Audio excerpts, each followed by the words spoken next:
Man, it's just a rough day in the office. You know, this game can get changed. All it takes is one big shot. He hit me with a good one, tipped me back, hit me with another good one. I can hear my coach saying, grab a hold of him. It's like, man, I don't know if I could take 3 of them.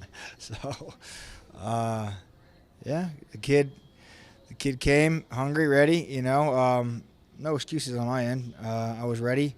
We warmed up great, came out, started early, and who knows?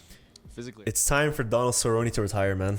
Why? It's time for Cerrone to retire. He's on a losing streak. Before we go any further, make sure to subscribe to the channel. You cannot tell guys to retire every time they lose a fight.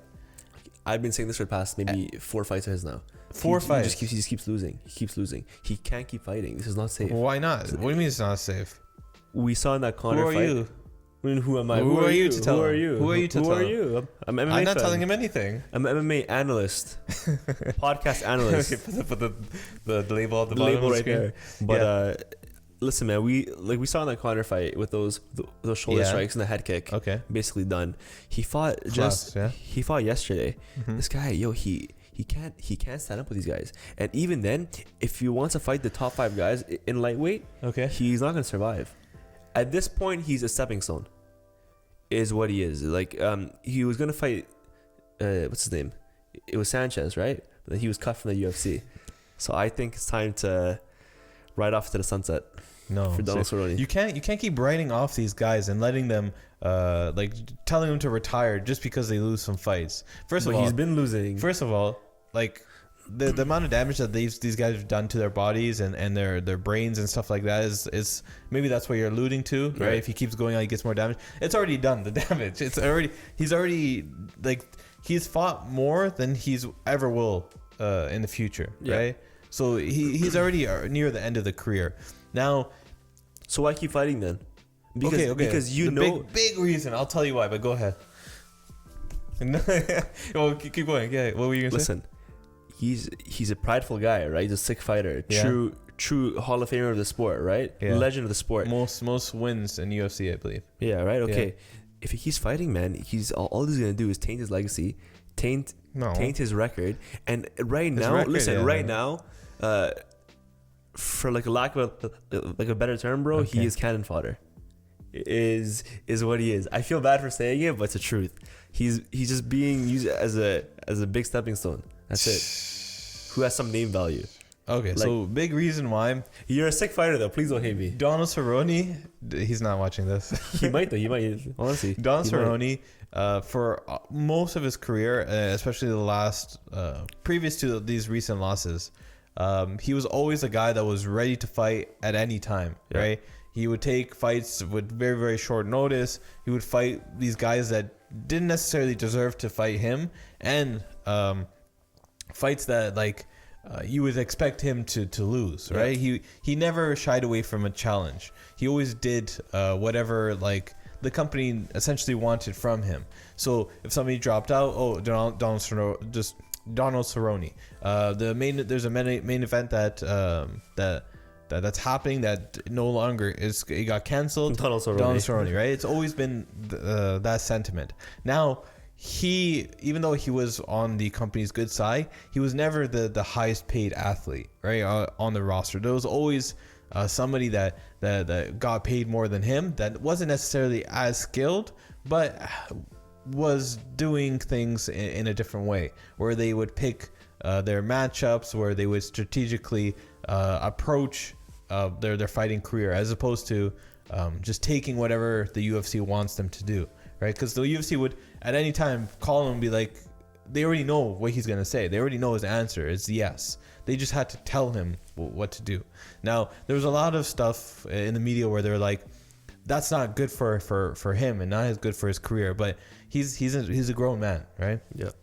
Now, that being said, he was not, probably for the most of the time, he was never the highest paid athlete. Mm-hmm. Now, was he with the lowest? He was above mid-tier, right? But he wasn't at that top level with the guys like Anthony Pettis or Benson Henderson, all those kind of guys. Connor's, of course, we're not even talking about that guy. But now after the Conor fight, there was discussion or the news kind of came out, leaked out that Conor McGregor and the Donald Cerrone fight resulted in Donald Cerrone like redoing his contract, right? And basically getting a huge bump in his show and win money. I think maybe there's a chance that he has like one fee where regardless if he wins or loses, he gets it. But my point is regardless of what the dollar amount is, he's getting the most money he's ever earned ever. The pressure of becoming champion is gone, right? Everybody understands that he's in that tier of fighter that doesn't necessarily need to fight for the title to be relevant, right? Jorge Masvidal, Don Cerrone, Nate Diaz, Nick Diaz, the list goes on. These type of fighters where they don't have to be always going for that title shot or be in the contender spotlight in order to be relevant in the sport. So Don Cerrone is making the most money, least pressure. The only thing that's coming up that's kind of difficult to deal with is his health. Now I think that's his decision to make because he's a grown man. But it's also his family, it's also his management, it's also the UFC, and it's also the doctors. If all those pass through, right? All those are good check marks. It is what it is. We've seen the same situation from Uncle Dana when he did it with, for example, like CM Punk, did it with Askren, did it with Sanchez just recently. Whereas like he takes the initiative and basically cuts these guys because he knows that. Actually, no. Here's a good example. What's his name? Sanchez is a completely different situation. Chuck Liddell. Yeah. These guys, they take a dip in performance and stuff like that. But Don Cerrone compared to Diego Sanchez they're completely different, right? Situations. Chuck Liddell, yes, I get it, but Don Cerrone is not that old, right? I get what you mean. But I don't think it's the UFC's like place to tell him to retire. And Dana White kind of tells people, he always kind of says, I don't tell people to retire. Do I think he's going to tell Don Cerrone? I don't think so. I think he will. I think he'll get a couple more fights, a couple more main events. Couple more main events. He still draws. I think he has one more fight in him. That's it. And if it ends the same way it happened last night, but it wasn't that brutal. It wasn't brutal, but you could see he just couldn't put his guard up. He couldn't stop this guy. Yeah, but some guys have off nights. It is what it is. He's had off nights for the past 4 fights in a row now. Yeah, but they were not like the Conor is. I write that off, right? Why? That situation was just.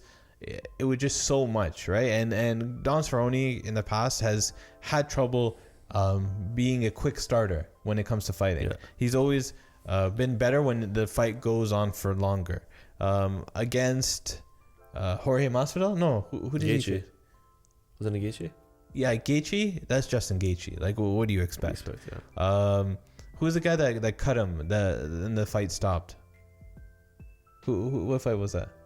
Where you got cut? Yeah, where you got cut and he blew his nose and they called the fight off. That was. I have no idea, but I remember the interview though with Joe Rogan, like in the cage. He's like, "Yo, you can't blow your nose after a fight." Yeah, it wasn't Conor. It wasn't Jorge Masvidal because he didn't face him. It was someone. Okay, it was someone. Say that. Yeah.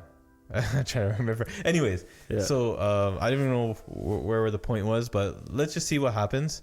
A couple more main events. If doctors everything is cleared and if he's okay with it, I'm okay with it. He's always fun to watch. Do you, man? You're a legend, but yeah, not coming for me, you know. Even though you told him, you literally told him to retire.